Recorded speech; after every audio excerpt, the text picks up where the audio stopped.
So we're going to go through the front squat. The front squat is probably the most quad dominant squat we can do because the position of the bar shifts the center of mass forward and makes it easier to stay upright. Also, because the bar's in front, it will force you to stay upright. It's also a good way to work on challenging the postural muscles of the upper back through that squat position if you can get into that position as well. But the problem with the front squat is that it can be a bit fiddly and a bit uncomfortable to actually do. So we're going to talk through the different hand positions you use and how you would regress that to a client setup. So the most advanced and the optimal way of doing this is just going to be this traditional front rack position.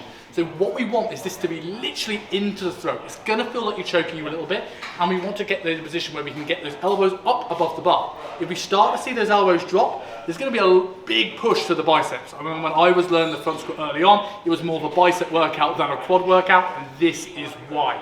The limitations here is going to be the mobility through the wrist and the mobility through your fingers. Eventually you kind of want to get to a bit where you can literally just hold it on those two fingers on the inside here, and that's going to be a position where we're not actually using this. The elbows are high and this just sort of rests there. We're just using this for balance. If we want to regress this, we can start to bring more fingers into that position and make it a little bit easier, but the wrist has to go through more range of motion to do so, so it depends where you or your client is limited. Next thing we can do is go to a cross grip. We hold onto that bar position. This is an easier position through the shoulders. We have no mobility restrictions through the wrists and the fingers to do this, but we often find that people struggle with rotation using that cross grip, and that can affect the lift. So that first position is going to be a much better position if we can master it, but that will take time and practice to get into those positions. This could be a good starting position. What we can also do, leave the arms outstretched, go arms outstretched first.